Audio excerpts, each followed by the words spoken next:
Part 1, The World Before the Eruption. Close your eyes for a moment. Imagine you are standing on a warm stone road, early in the morning. The air smells of bread baking somewhere nearby. You can hear the distant sound of water trickling through a fountain. Above you, the sky is a pale, soft blue, the kind of blue that only exists in the hour just after sunrise, when the world hasn't fully woken up yet. You are in Pompeii. And the year is 79 AD. The mountain behind the city is quiet. It has always been quiet. The people who live here don't think of it as a danger. They think of it as a neighbor, large, green, and familiar. Farmers grow grapes on its slopes. Children play at its feet. Lovers meet in its shadow at dusk. Nobody knows what is coming. But we do. And tonight, I want to take you there, not to the disaster, not yet, but to the city itself, in its final days of life. I want you to walk its streets, smell its food, hear its laughter. I want you to know Pompeii not as a ruin, but as a place that was once, deeply and wonderfully, alive. So let's begin. Let's go back. The city itself. Pompeii sat in a privileged position in the ancient Roman world. It was located in the Campania region of southern Italy, near the Bay of Naples, one of the most beautiful coastlines in the entire Mediterranean. The sea was close enough to smell on certain mornings, carried inland by a warm southern breeze.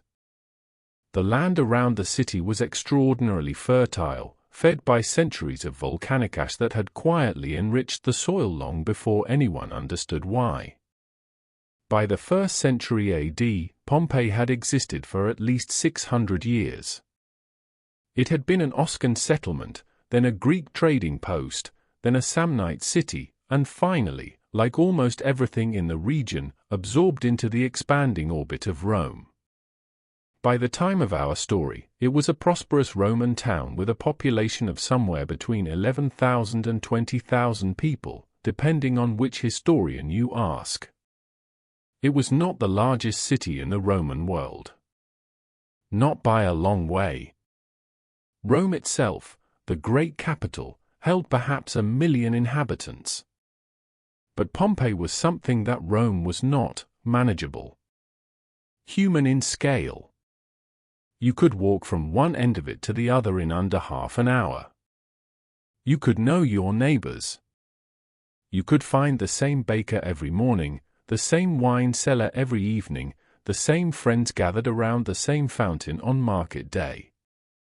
The city was surrounded by walls, thick, ancient walls built from limestone and lava rock, punctuated by gates that opened onto roads leading outward in every direction. 8 gates in total, each with its own name, its own neighborhood, its own personality. The road to the north led toward Capua and eventually Rome. The road to the southwest led to the port of Pompeii, where merchant ships came and went with the tides. The road to the southeast led to the neighboring city of Stabii, and beyond that, into the countryside where the wealthy kept their summer villas. Inside the walls, the city was organized with the kind of confident geometry that Romans loved. Major roads ran roughly north to south and east to west, intersecting at right angles and dividing the city into numbered blocks called insulae, literally, islands. The streets were paved with large, irregular stones of grey basalt, worn smooth by centuries of cart wheels and sandaled feet.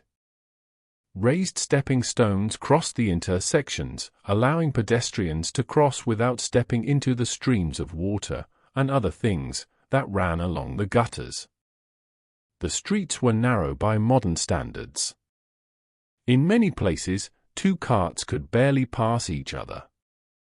This meant that the city had strict rules about traffic. Wheeled vehicles were largely banned from the city center during daylight hours, allowed only after sunset to make their deliveries. During the day, the streets belonged to people on foot, to donkeys carrying loads, to children running between the legs of adults, to dogs sleeping in doorways. The Forum. At the heart of Pompeii lay the Forum, the civic center, the beating pulse of public life. If you wanted to understand what a Roman city was, you needed to stand in the Forum and look around. It was a large open rectangular space, roughly 150 meters long and 38 meters wide, paved in white travertine limestone that would have been dazzling in the midday sun.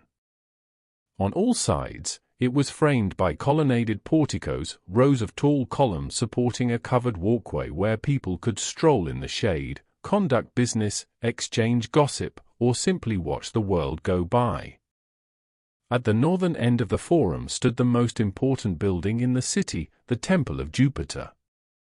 This was the spiritual center of Pompeii, the place where the city's relationship with the divine was most publicly expressed. The temple sat on a high podium, reached by a long flight of steps, and its facade was decorated with statues and painted in vivid colors, reds, blues, and golds, that we can only imagine today, since centuries of weather have stripped them away. Inside, in the dim, incense-scented interior, stood a colossal cult statue of Jupiter himself, the king of the gods, watching over the city with stone eyes. Around the Forum were clustered the buildings that made civic life possible. The Basilica, Pompeii's largest roofed building, served as a law court and a place for major financial transactions. The Comitium was where elections were held. The Macellum was the city's main food market, a large covered hall with a central circular structure that may have been a fish pond or a place where weights and measures were checked. There were temples to Apollo, to Vespasian, to the public lares, the protective spirits of the city. On market days, which came around every 8 days in the Roman calendar, the Forum would have been packed. Farmers from the surrounding countryside would bring their produce. Merchants would set up temporary stalls. Auctionists would stand on platforms and conduct sales at extraordinary speed, using a rapid-fire patter that regular attendees knew how to follow. Lawyers would buttonhole potential clients in the colonnades. Politicians would press flesh and make promises. Philosophers, some genuine, some merely pretentious, would hold forth to small audiences on questions of virtue and the good life. It was noisy. It was smelly. It was alive. Homes and households. Step away from the Forum and into the residential streets of Pompeii, and you enter a different world, quieter, more intimate, more revealing of how ordinary people actually lived. The wealthy of Pompeii lived in houses called domus, large, private, inward-facing structures organized around a central atrium and, behind it, a garden courtyard called a peristyle. From the street, these houses looked almost blank, a solid wall, a heavy wooden door, perhaps a stone threshold with a mosaic greeting. But step inside, and the world opened up. The atrium was the ceremonial heart of the house. It was a large rectangular room with a rectangular opening in the roof, the compluvium, that let in light and rain. Directly below the compluvium was a shallow pool called the impluvium, which collected the rainwater for household use. Around the atrium were arranged the tablina, the study or reception room where the master of the house conducted business, and the cubicula, the small sleeping rooms that served as bedrooms. The walls of wealthy Pompeian homes were painted in vivid colors and elaborate scenes. Some depicted mythological stories, Hercules performing his labors, Theseus defeating the Minotaur, Venus rising from the sea. Others showed architectural fantasies, impossible vistas of colonnaded halls and distant buildings that made the rooms feel larger than they were. Still others were simple decorative schemes of deep red, black, and gold that conveyed wealth and sophistication through pure color. The floors were equally elaborate. Mosaics, tiny tesserae of colored stone, glass, and terracotta, covered the floors of reception rooms and garden walkways in intricate geometric patterns, floral designs, and scenes of astonishing detail.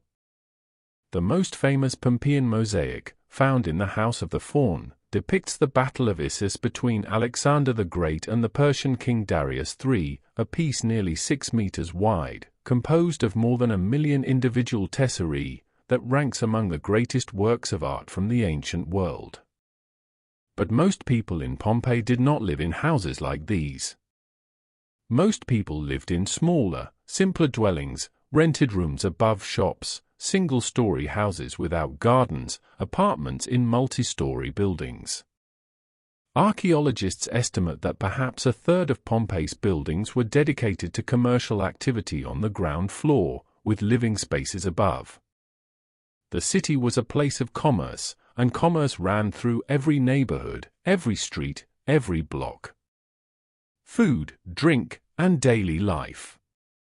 One of the most intimate things archaeology can tell us about ancient Pompeii is what people ate. The volcanic ash that buried the city preserved organic material to a degree almost unparalleled anywhere else in the ancient world: seeds, bones, bread, fish, even the carbon residue of cooked food in pots. Combined with the written record and the evidence of the buildings themselves, we can reconstruct a daily diet of remarkable richness. The cornerstone of the Pompeian diet, like most of the Roman world, was grain. Wheat was ground into flour and baked into bread, round, flat loaves, typically divided into 8 sections with a string before baking, so they could be easily broken and shared. The bakeries of Pompeii were numerous and identifiable. Archaeologists have found dozens of them, equipped with the distinctive circular millstones used to grind grain, and with large domed ovens of brick and mortar.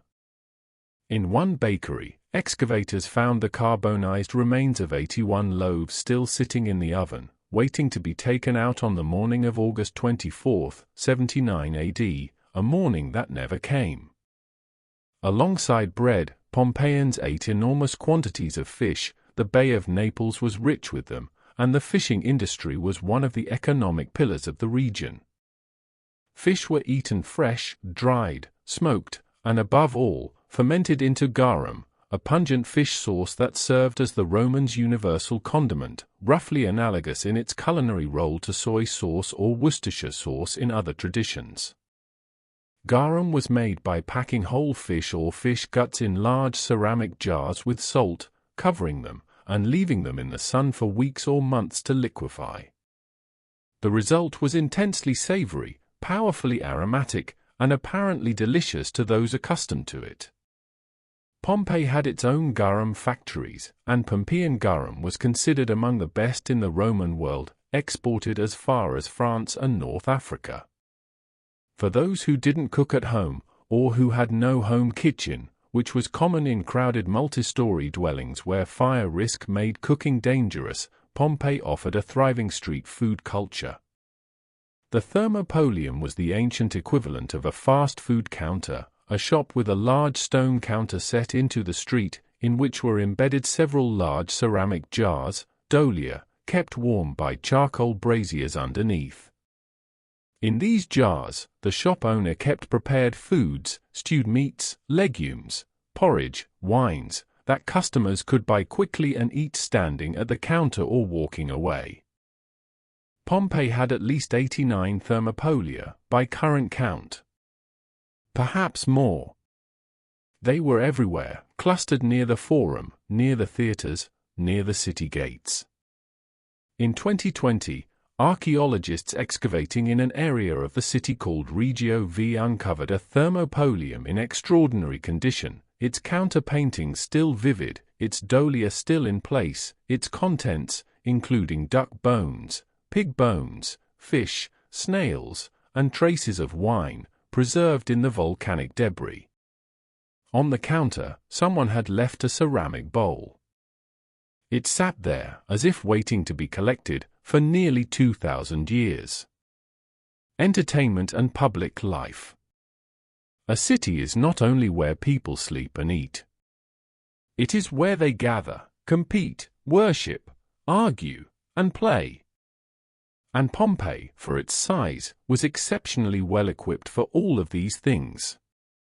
The city had two theaters. The large theater, the Teatro Grande, was an open-air structure carved into a natural slope in the southern part of the city, capable of holding around 5,000 spectators. Its seats were divided by class, as Roman law required. The best seats nearest the stage were reserved for the decuriones, the city's ruling council, and other men of distinction. Behind them sat the general public, and at the very top, farthest from the stage and with the worst sightlines, sat women and the poor. The stage itself was elaborately decorated with a permanent architectural backdrop, the skinny fronts of columns, niches, and statuary.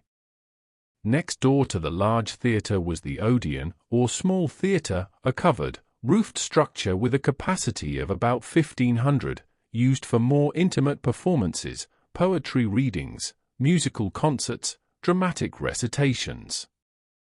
Its acoustics were reportedly excellent, and its painted interior would have made it one of the most beautiful spaces in the city. But perhaps no building in Pompeii drew larger or more passionate crowds than the amphitheatre. Located at the southeastern corner of the city, the Pompeian amphitheatre is one of the oldest surviving examples of this distinctly Roman building type. Built around 70 BC, it predates the Colosseum in Rome by nearly a century and a half. It held approximately 20,000 spectators, which meant that on the days of the games, it would have been packed not only with Pompeians but with visitors from the surrounding towns and countryside.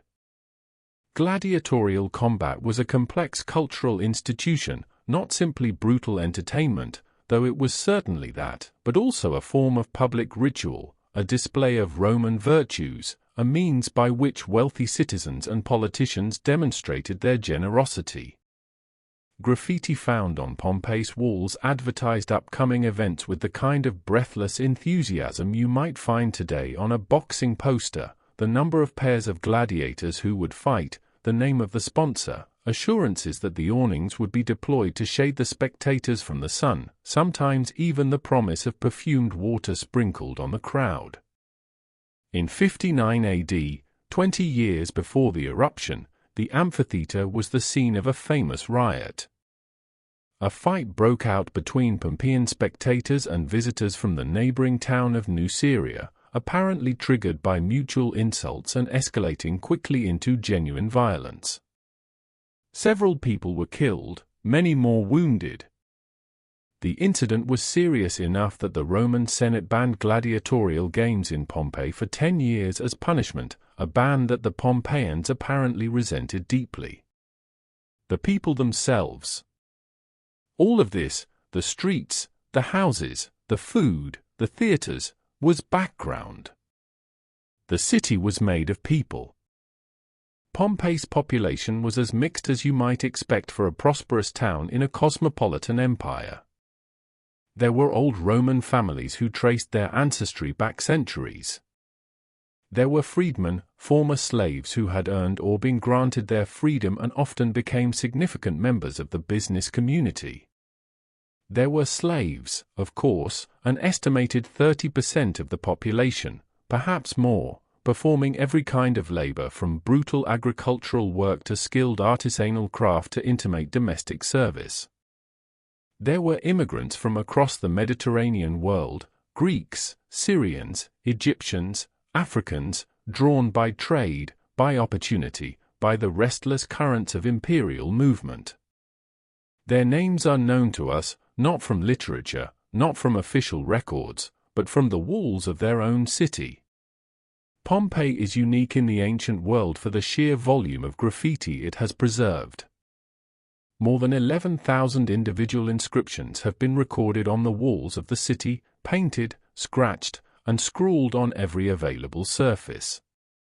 They include electoral slogans, business announcements, gladiatorial records, obscene jokes, declarations of love, insults, and the casual everyday jottings of people who had no idea they were writing for posterity. A fruit seller named Aulus Rustius Verus ran for public office, his candidacy supported by his neighbors and all the fruit sellers. A man named Successus and a man named Severus conducted a bitter rivalry over a woman named Iris, their insults and counter-insults scratched on the same wall over a period of time, creating what is effectively the world's earliest documented comment thread. Someone wrote, in large letters, simply, "I am amazed, O wall, that you have not fallen down, since you support the loathsome scribblings of so many people." The self-awareness is almost shocking. Children left their handprints.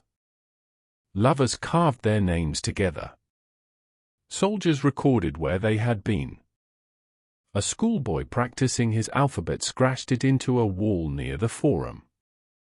A gladiator named Saladus was described as the heartthrob of the girls. Someone drew a picture of a dog and wrote next to it, "Beware of the dog." The same warning, Cave Canem, appears in mosaic form at the entrance of several houses. These are not the writings of historians or philosophers. They are the ordinary residue of ordinary lives, and they make Pompeii feel, in a way no other ancient city quite does, not like a ruin but like a place that was, until a certain morning in August, simply and fully inhabited. End of Part 1. The summer of 79 AD had been warm, as summers in Campania always were. The vines were heavy with grapes. The harbor was busy with ships. In the Forum, builders were still working on repairs to the Temple of Jupiter. The city was still recovering from a major earthquake that had struck 17 years before, in 62 AD, causing widespread damage and requiring extensive reconstruction. Pompeii was, in every sense, a city in the middle of its life. Nobody was afraid. The mountain to the north, the one they called Vesuvius, was covered in gardens and farms and hunting grounds. The wealthy had villas on its slopes. Wine from its hillsides was considered particularly fine. Its summit was a green, forested hollow, a collapsed caldera, though no one knew that word or understood what it meant. But deep beneath it, in a darkness no human eye had ever seen and no human mind had ever quite imagined, something was changing. Something had been changing for a very long time. Pause. Long, slow breath. We'll follow that change in the next part of our journey. For now, let the streets of Pompeii settle around you. Hear the fountain. Smell the bread. Feel the warm stone under your feet. You are in a city that loves being alive. Rest in that, for just a moment. Part 2. The Mountain Awakens. Before there was a city, there was the mountain. Before the houses and the Forum and the bakeries and the gladiators and the lovers writing on walls, before any of that, there was Vesuvius. And to understand what happened to Pompeii, you first have to understand what Vesuvius is, and what it had been doing, quietly, invisibly, for hundreds of thousands of years before a single human being ever looked at it. We think of volcanoes as dramatic, immediate things. Explosions. Rivers of fire. Walls of ash. And Vesuvius would eventually provide all of that. But the deeper story of a volcano is a slow one, measured not in hours or days, but in geological time, in the unhurried accumulation of forces that operate on scales our minds are not really built to comprehend. Let me take you into that deeper time. Let me show you what the mountain really is. The geology of Vesuvius. Southern Italy sits at the collision point of two great tectonic plates, the African plate and the Eurasian plate. These two massive sections of the Earth's crust have been pushing against each other for tens of millions of years, and the results of that collision are written all across the landscape of the Mediterranean, the Alps, the Apennines, the volcanic islands of the Tyrrhenian Sea, and the chain of volcanoes that runs down the western coast of Italy like a seam of geological tension. In this chain, Vesuvius is the only volcano on the European mainland currently considered active. But it is not a simple structure. What we call the Vesuvius today is actually a volcano within a volcano, a younger cone, built over the ruins of a much older and much larger volcanic system called Monte Somma, whose ancient caldera walls still form the northern arc of the mountain's distinctive silhouette. The original Somma volcano was enormous, far larger than what we see today. It erupted with catastrophic force somewhere between 17,000 and 19,000 years ago, in an event so powerful it reshaped the landscape of the entire Bay of Naples region.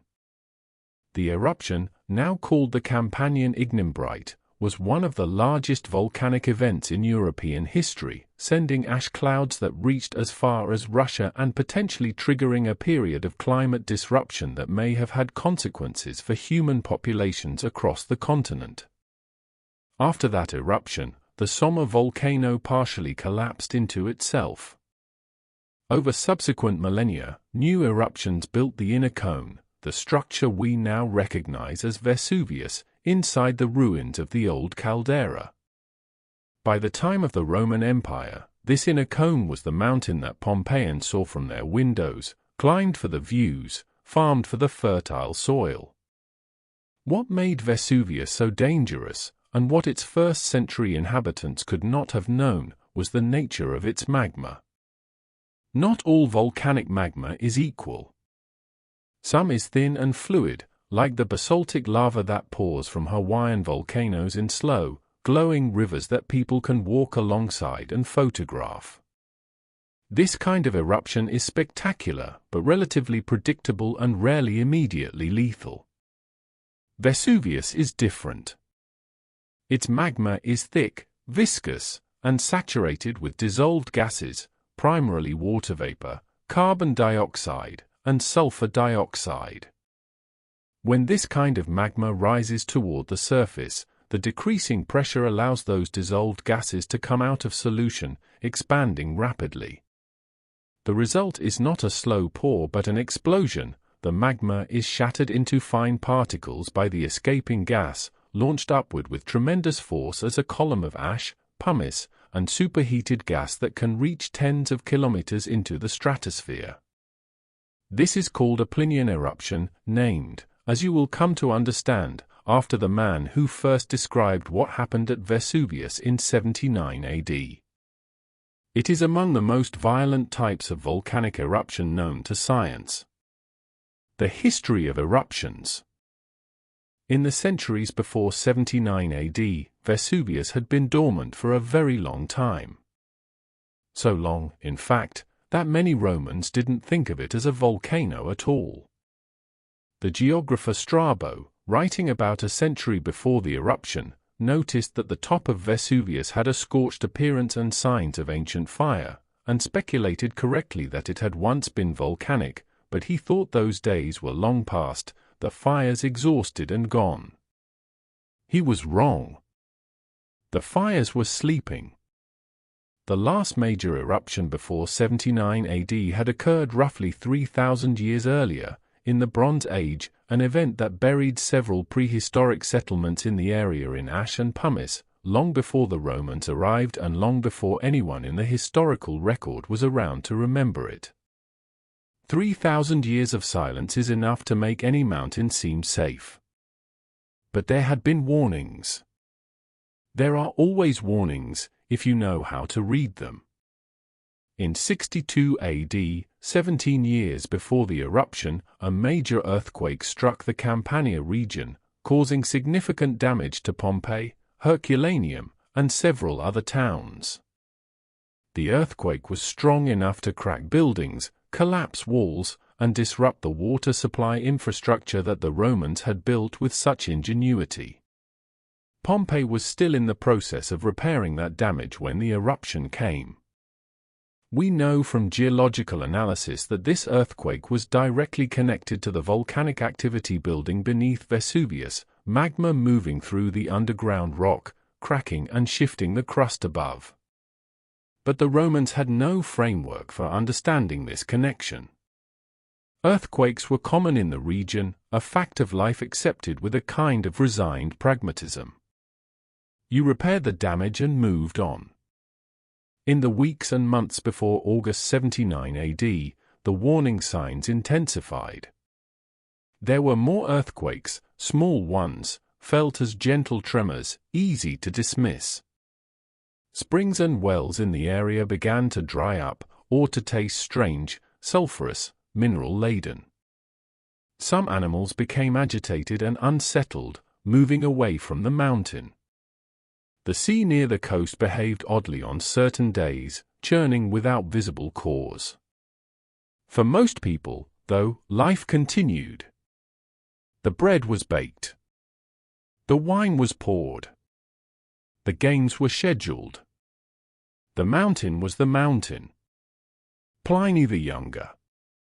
His full name was Gaius Caecilius Secundus, but we know him as Pliny the Younger, to distinguish him from his uncle, the famous naturalist and writer Pliny the Elder, whom he loved deeply and whose death in the eruption he would spend the rest of his life trying to make sense of. In August of 79 AD, Pliny the Younger was approximately 17 years old. He was staying with his uncle at Misenum, the headquarters of the Roman fleet, on the northwestern shore of the Bay of Naples, roughly 30 kilometers from Vesuvius, across the water. His uncle was the admiral of the fleet, and Pliny the Younger was living in his household while continuing his education. About 25 years after the eruption, the historian Tacitus wrote to Pliny the Younger and asked him to describe what he had witnessed. Pliny responded with 2 letters, both of which survive, which together constitute the single most important historical document about the eruption of 79 AD. They are extraordinary pieces of writing, vivid, precise, emotionally honest, and composed with the careful literary craft of a man who understood that he was preserving something important. Pliny described the eruption's first appearance as occurring around the 7th hour of the day, approximately 1 in the afternoon by our reckoning, when his mother drew his uncle's attention to a cloud of unusual size and appearance rising from the mountain. His uncle, always the scientist, called for his shoes and climbed to a higher point for a better view. He then decided that the phenomenon deserved closer investigation, ordered a boat to be made ready, and offered to take anyone who wished to come. His uncle's approach to the eruption was characteristic of the man, fundamentally curious, even in the face of obvious danger. He gave orders that a fast galley be prepared, and set off across the bay toward the mountain. As he crossed, he dictated observations to his secretary, noting everything he saw with the methodical precision of the naturalist who had written the encyclopedic natural history, the most ambitious scientific work of the ancient world. He reached his friend Pomponianus at Stabiae, embraced him, encouraged him, bathed, ate dinner, reportedly with an outward show of cheerfulness designed to calm his companion's fears, and tried to sleep. Outside, the situation was worsening. The house was shaking from the continuous earthquakes. The courtyard was filling with ash and pumice. Pliny and his companions tied cushions to their heads and went outside to wait for daylight. When his companions returned after the immediate danger had passed, they found him lying where he had been, dead. He was 56 years old. The cause of his death has been debated by historians and doctors ever since. Pliny the Younger suggested he suffocated on the fumes, and given what we know about the toxic gases emitted during volcanic eruptions, this is entirely plausible. He died doing what he had lived doing, observing, investigating, moving toward the thing that other people fled. End of Part 2. Transition. Quiet. Waited. 30 kilometers away, across the darkening water, Pliny the Younger sat with his mother and watched the sky above Vesuvius glow and pulse. He was calm, or trying to be. He would escape. He would live. He would write down what he saw. But in Pompeii, there was no escape left to be made. The pumice had been falling for hours. The streets were buried. The roofs were collapsing. In the darkness and the heat and the rain of ash and the shaking ground, the people of Pompeii were making their last decisions, to stay or to run, to shelter or to move, to hold each other or to go alone. Most of them had waited too long. Long pause. In Part 3, we follow the last hours. Rest for a moment. Take a breath. The mountain has woken up. Part 3, the last day. It was a Tuesday. The 24th of August, 79 AD, was an ordinary Tuesday morning in Pompeii. Or at least, it began as one. The sun rose over the Bay of Naples as it always did, clean and gold and warm. The city was already stirring. The bakers who had been working since before dawn were pulling the first loaves from their ovens. The water carriers were making their rounds, since the aqueduct had been dry for several days and fresh water had to be brought in from other sources. In the Forum, the day's business was beginning to take shape, merchants arranging their goods, lawyers gathering their clients, the endless commerce of a prosperous town in the height of summer. We need to be careful here. The date of August 24th comes from a manuscript tradition of Pliny the Younger's letters, but many historians now believe the eruption may actually have occurred in late October or November. Evidence for this includes carbonized fruits and nuts found in Pompeii that would have been ripe only in autumn, as well as the heavy cloaks found on some of the victims. The question remains open and debated. But for the purposes of our telling, we will follow the traditional date, with this caveat held gently in mind.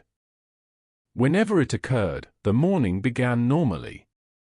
The first hours. At approximately 1 in the afternoon, the 7th hour of the Roman day, the eruption began. There was, most likely, a massive explosive blast as the initial pressure was released from the magmatic system beneath Vesuvius. The sound would have been audible across an enormous area, not just in Pompeii, but in Naples, in Capua, perhaps further. People standing in the Forum would have felt the ground shake. They would have looked toward the mountain. And they would have seen it, the eruptive column, rising from the summit of Vesuvius with terrifying speed, climbing into the sky with the force of 100,000 storms compressed into a single point. Within minutes it had reached kilometers into the atmosphere. Within an hour it had risen to its full height, perhaps 30 kilometers, the cloud spreading at the top into the distinctive mushroom or pine tree shape that Pliny the Younger would later describe. The first reactions were probably mixed. Some people fled immediately, those with wagons and horses, those who had been uneasy for days and were already half prepared to go, those who lived near the gates and could get out quickly. Archaeologists have found relatively few bodies near the city gates, which may suggest that many people did escape in these early hours. Others stayed. They gathered in the Forum to watch, to argue about what was happening, to wait for official guidance. They sent their children to relatives in other parts of the city. They began moving valuables to safer locations. They watched the sky get darker and stranger. Then the pumice started to fall. The pumice fall. Pumice is a remarkable material. It is volcanic rock so saturated with gas bubbles that it can float on water. The pumice ejected by Vesuvius was white to light gray, and it fell in a continuous, thickening rain on Pompeii throughout the afternoon and into the evening. Individual pumice fragments were roughly the size of a walnut, small enough that a single one would barely sting, but falling in such density and quantity that within an hour, they were accumulating on every surface faster than they could be cleared. By 2 hours into the eruption, there were several centimeters of pumice on the ground. By evening, there was a meter or more. The buildings of Pompeii were not designed to bear this weight. They were built for the Campanian climate, warm, relatively dry, with roofs designed to shed Mediterranean rain, not to support the load of a volcanic deposit. As the pumice depth increased, roofs began to crack and groan. Some held, many did not. Archaeologists have found many bodies beneath collapsed roofing structures, suggesting that a significant number of Pompeians were killed not by the final pyroclastic surges but by the structural failure of the buildings they had sheltered in. The safest thing to do, during the pumice fall phase, was to leave the city. The pumice was survivable, uncomfortable, frightening, but survivable. People who tied cushions or cloth to their heads for protection could move through the falling material, and many did exactly this, joining the streams of refugees making their way along the roads that led out of the city. But movement through the city was becoming progressively harder. The streets were buried. Navigation was difficult in the growing darkness. The pumice that had piled against doors made them impossible to open. People who had retreated deep into their houses, thinking they were sheltered, found themselves trapped as the pumice level outside rose past their window sills and door thresholds. And through all of this, the eruption showed no sign of stopping. The night. As evening fell, or rather, as the distinction between day and night became meaningless in the utter darkness beneath the eruption column, Pompeii entered its most desperate hours. The earthquakes that accompanied the eruption had been building throughout the afternoon. By night, they were continuous, not single dramatic jolts but a relentless, nauseating shaking, as if the earth itself had become liquid. The sound of the eruption was constant, a deep, rolling roar that had been going on for hours, punctuated by sharper blasts as the column above periodically released new surges of energy. In the darkness, a darkness Pliny the Younger described as more profound than any night, as if all the lights of the world had been extinguished at once, people made desperate decisions.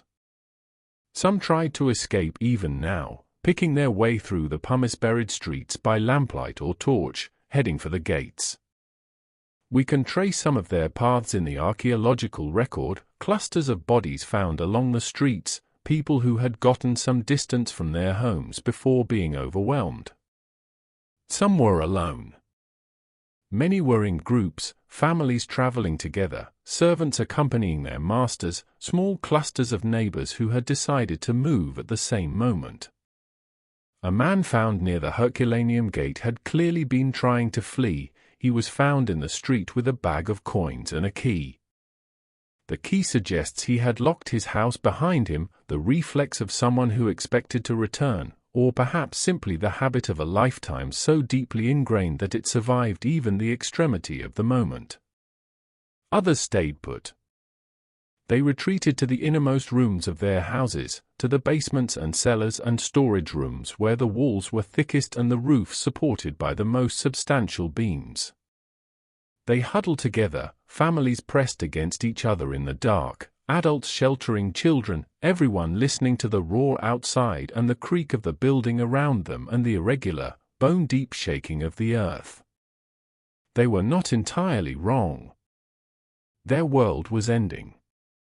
The pyroclastic surges. In the early hours of the morning of August 25, the eruptive column began to destabilize. A Plinian column is maintained by a constant upward rush of gas and particulate matter from the vent below.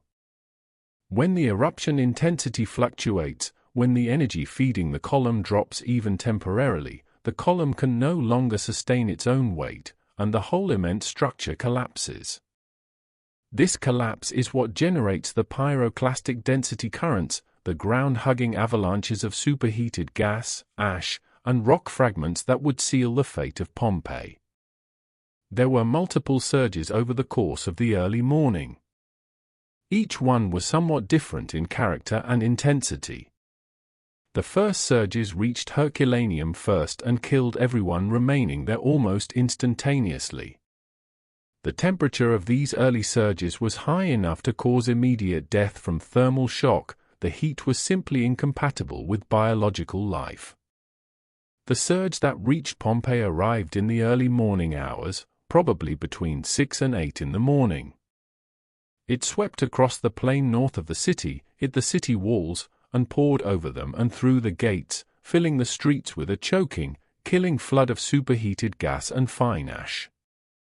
For most of the people still in the city, death was essentially instantaneous. The temperature was high enough, estimates range from 250 to 300 degrees Celsius, to cause immediate neurological death.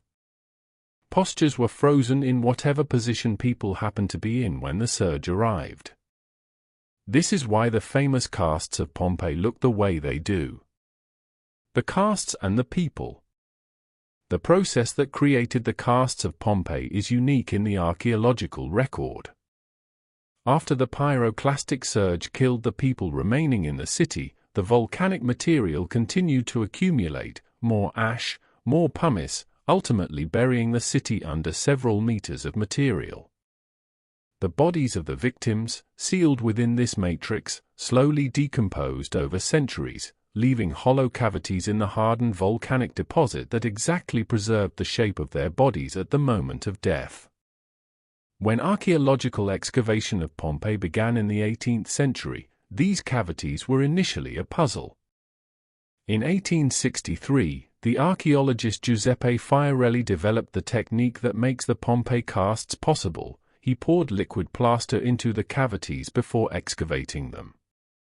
The plaster hardened to fill the space exactly, and when the surrounding volcanic material was carefully removed, what emerged was a three-dimensional figure, the ghost of a human being, preserved in the posture and expression of their last moments. More than 100 such casts have been made since Fiorelli's innovation, and each one is a document of terrible intimacy.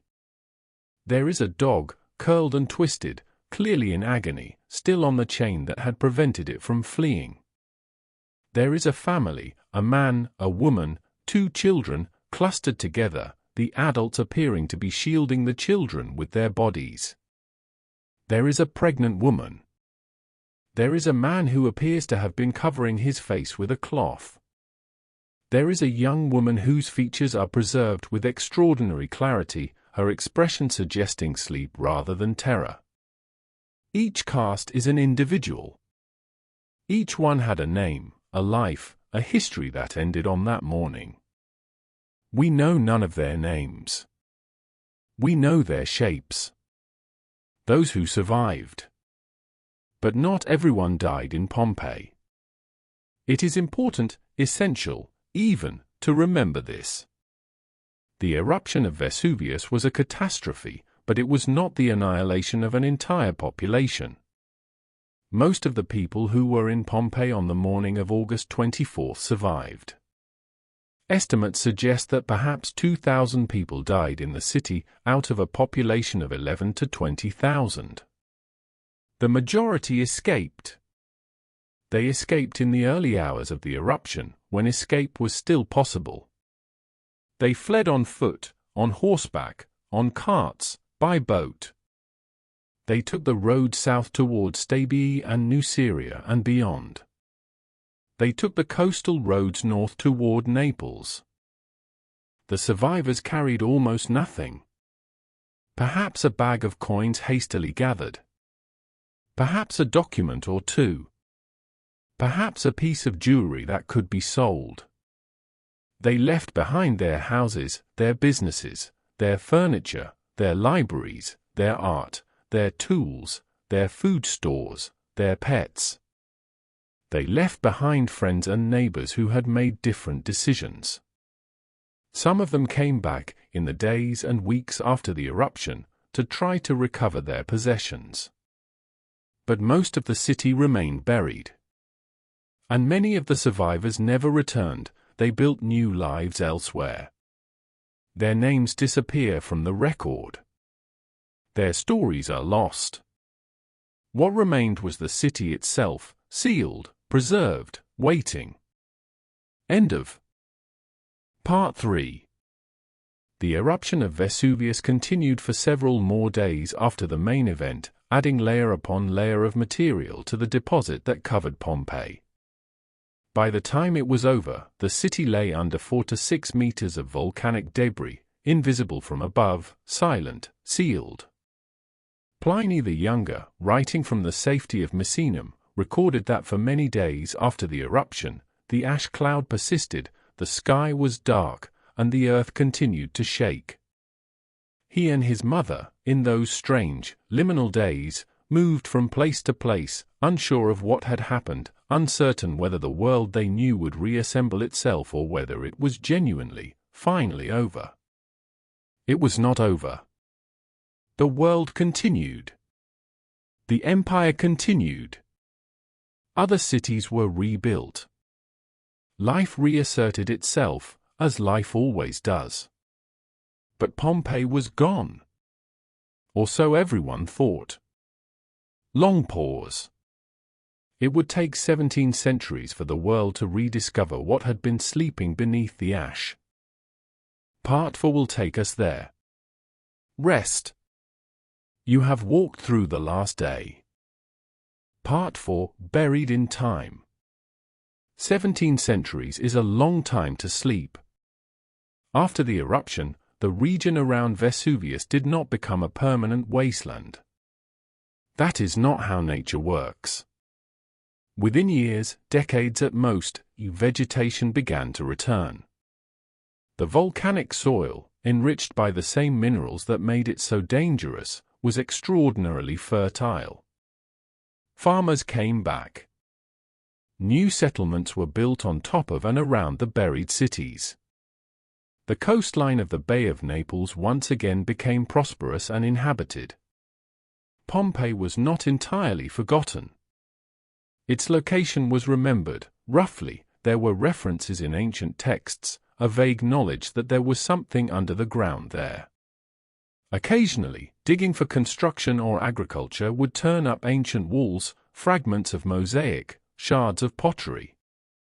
But systematic knowledge of the city faded. Until the 18th century.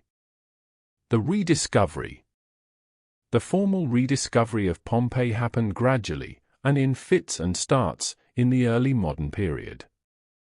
The first significant find came actually at Herculaneum, the smaller town to the northwest of Vesuvius. In 1709, a local farmer named Ambrogio Nocerino was digging a well and struck what turned out to be the stage of Herculaneum's theatre. Word reached a local nobleman who acquired the land and began digging, not with any scientific intent, but as a treasure hunt, extracting valuable sculptures and artworks for his personal collection. This was the model of early archaeological work, not excavation in any modern sense, but extraction. Tunnels were dug through the volcanic deposit in search of valuables. Beautiful objects were taken and displayed in royal collections. Less beautiful objects were discarded or destroyed.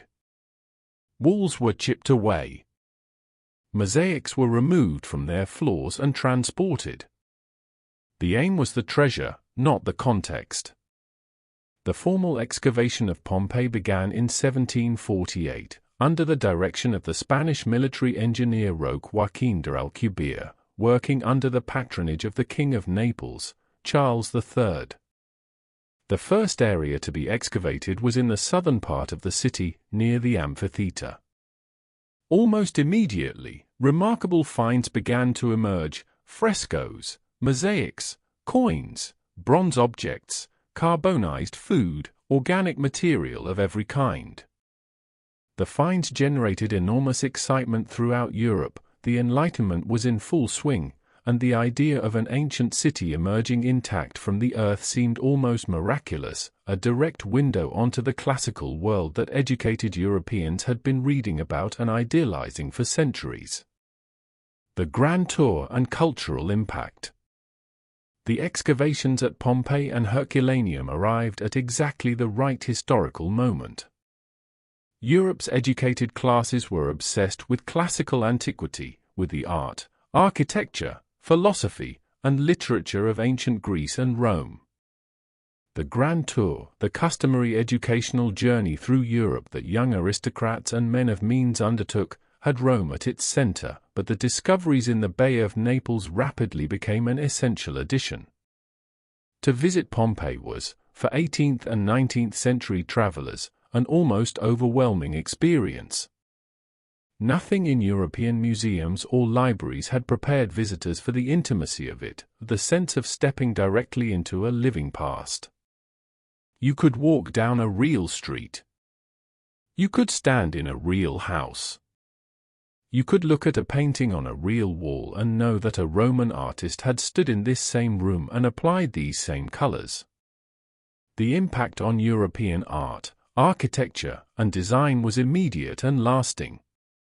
The neoclassical movement drew heavily on the discoveries at Pompeii. The Pompeian style of interior decoration, with its characteristic red and black walls, its mythological friezes, its elegant linear designs, became fashionable across Europe and America. The architect Robert Adam incorporated Pompeian motifs into his interiors for English country houses. Even the design of furniture, ceramics, and silverware was transformed. Writers and poets were equally affected. Johann Wolfgang von Goethe visited in 1787 and wrote one of the most famous accounts of the site, describing the city as at once beautiful and melancholy, a monument to both human achievement and human fragility.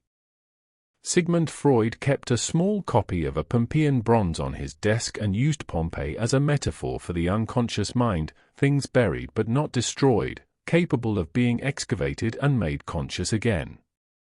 The metaphor was irresistible then and remains irresistible now. The development of scientific archaeology. For much of the 18th century, the excavation of Pompeii was conducted with what modern archaeologists regard as criminal carelessness. Objects were removed from their contexts. Walls were demolished to reach the rooms behind them. Finds were insufficiently recorded. Much was simply lost. The key figure in Pompeii's transition to scientific archaeology was Giuseppe Fiorelli, who took charge of the excavations in 1860 and remained director until 1875. Fiorelli was a systematic man with a systematic mind. He divided the city into regions, insulae, and house numbers, the numbering system still used today. He insisted on careful recording of finds in their contexts. He trained workers in more careful excavation techniques. And he invented the plaster cast technique. In 1863, excavators working in a section of the city encountered a cavity in the hardened volcanic deposit, a void that, when probed, seemed to be roughly human-shaped. Fiorelli had plaster poured into the cavity before it was disturbed. When the surrounding material was carefully removed, the result emerged, the complete three-dimensional form of a human being, captured in the exact posture of their death, every detail of their clothing and body preserved in the plaster. The cast was exhibited publicly and caused a sensation. The abstract knowledge that people had died in Pompeii suddenly became viscerally, shockingly immediate. This was not history. This was a person. This was someone who had been alive, and afraid, and then was not. Fiorelli's casts changed how the world related to Pompeii, and, arguably, changed how the world related to the past. What the excavations have revealed. In the 2.5 centuries since serious excavation began, Pompeii has yielded an almost incomprehensible wealth of information about Roman daily life. The city is approximately 2/3 excavated. The remaining third has been deliberately left unexcavated for future generations of archaeologists who, it is hoped, will have even better technologies and techniques than those available today. What has been excavated includes around 1,070 buildings of varying sizes and types. Of these, perhaps a third are private houses, ranging from the enormous Casa del Fauno, the House of the Faun, one of the largest private residences in the Roman world, to tiny single-room dwellings. The remainder are a mixture of commercial spaces, workshops, public buildings, and religious structures. The commercial life of Pompeii has been particularly well documented. Researchers have identified and categorized dozens of different types of commercial establishments, bakeries, with their distinctive millstones and ovens, laundries, with their treading vats for cleaning wool, garum factories, wine shops, oil shops, metalworkers, potters, jewelers, barbers, doctors. The political life of the city is documented in the electoral graffiti on its walls, the most extensive collection of Roman electoral material anywhere in the world. Scholars have been able to reconstruct something of the political dynamics of Pompeii, identify the names of candidates for office, trace the networks of support and patronage that organized the campaigns, and understand something of how Roman municipal democracy functioned in practice. The art of Pompeii. The paintings and mosaics of Pompeii constitute the largest and most important collection of Roman painting in existence. Because almost no large-scale painting from the ancient world survives elsewhere, the fragility of plaster and the vulnerability of organic pigments have destroyed virtually everything. Pompeii gives us something we have almost nowhere else, a direct visual experience of how Romans actually decorated their world. The paintings are divided by art historians into four Pompeian styles, each broadly corresponding to a chronological period. The first style imitated the appearance of colored marble panels and architectural stonework. The second style moved toward architectural illusion, painting entire walls as if they were open windows onto grand colonnaded spaces. The third style was more restrained and ornamental. The fourth style, the one most abundantly represented in Pompeii, combined elements of all three in complex, visually rich compositions. The subject matter was as varied as Roman culture itself. Mythological scenes were the most prestigious. Landscape paintings, some of the earliest examples of pure landscape art in Western art history, depicted idealized seaside and country scenes. Still life paintings showed food, glassware, and domestic objects with a loving attention to texture and light. The most famous of the portraits is a double portrait of a husband and wife, both holding writing implements, facing the viewer directly with an expression that is composed, dignified, and, when you stand before it in the Naples Archaeological Museum, searingly present. These were real people. They wanted to be remembered as educated, respectable, cultured. They wanted to be seen. We see them. Pompeii today. Pompeii today is both a triumph and a problem. It is a triumph because it exists at all, because the volcanic deposit that buried and killed also preserved, to a degree that remains astonishing, the physical substance of a Roman city at a specific moment in time. It is the most detailed archaeological record of any pre-industrial urban community anywhere in the world. Nothing else comes close. It is a problem because the very processes of excavation and exposure that have revealed Pompeii have also begun to destroy it. Once removed from the sealed, stable environment of the volcanic deposit, the materials of Pompeii, the plaster, the paint, the organic remains, the masonry, are subject to all the damage that the 20th and 21st centuries can inflict: rain, humidity, frost, biological growth, air pollution, tourist footfall, inadequate maintenance, and the slow but relentless work of time. In recent years, a major international effort, the Great Pompeii Project, funded by the European Union and the Italian government, has brought new resources, new technologies, and new approaches to the conservation and study of the site. New excavations have produced remarkable finds: a thermopolium with its intact contents, a ceremonial chariot of extraordinary beauty and preservation, skeletal remains that have been analyzed with advanced techniques to reveal the stories of individual lives. The work continues. Final reflection. What does Pompeii teach us, in the end? It teaches us, in the most visceral way possible, that the past was not abstract. That the people who lived in it were not fundamentally different from us. That they worried about money and love and health and politics. That they were funny, ambitious, petty, generous, afraid, brave. That they decorated their homes with beauty because beauty mattered to them. That they wrote on walls because they needed to be heard.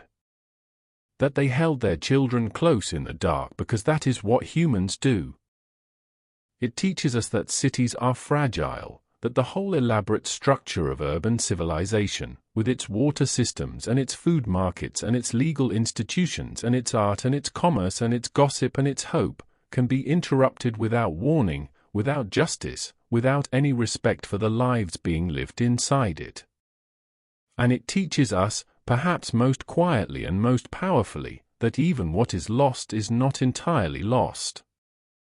That buried things endure. That the careful work of uncovering them, of reading their evidence, of reconstructing even partially the texture of their lives, is a form of respect. A form of memory. A form of the love that the living always owe to the dead. Closing. Good night. Somewhere in Naples, in the vast and magnificent archaeological museum that houses the greatest treasures recovered from Pompeii, there are rooms after rooms of objects, the bronzes, the marbles, the mosaics, the paintings, the everyday tools and vessels and ornaments of a city that no longer exists. Among all of these, I always find myself returning to the simplest things. A carbonized loaf of bread, divided into 8 sections, exactly as the baker left it. A child's shoe. A glass bottle, still stoppered, still containing the residue of the perfume that someone put into it 2,000 years ago. A wax writing tablet with a list of accounts written on it in the hand of a merchant who died before he could collect what was owed. A ring with an inscription that reads, in Latin, "May you always flourish." These objects ask nothing of us. They don't require interpretation or scholarship or the ability to read Latin. They speak directly, across all the distance of centuries, in the simplest possible language. I was here. This was my life. I mattered to someone. We are all, in the end, temporary residents of the cities we inhabit. We build, and we love, and we live, and eventually we go, some of us suddenly, some of us slowly, all of us leaving behind some trace in the world that outlasts our awareness of it. Pompeii endures because a mountain destroyed it. The cruelest of ironies, the very force that ended the city also preserved it, sealed it, gave it to us across the centuries. Destruction and preservation, inseparable. The next time you walk down a busy street, the next time you buy bread, or pause at a fountain, or write something down, or look up at a mountain on the horizon, remember Pompeii. Remember that cities are alive. That the people in them are alive. That everything we build and love and argue about and eat and drink and paint on our walls is meaningful, precisely because it is temporary. The mountain woke up. The city went quiet. But the loaf of bread is still there. The ring is still there. The words on the walls are still there. May you always flourish. Good night.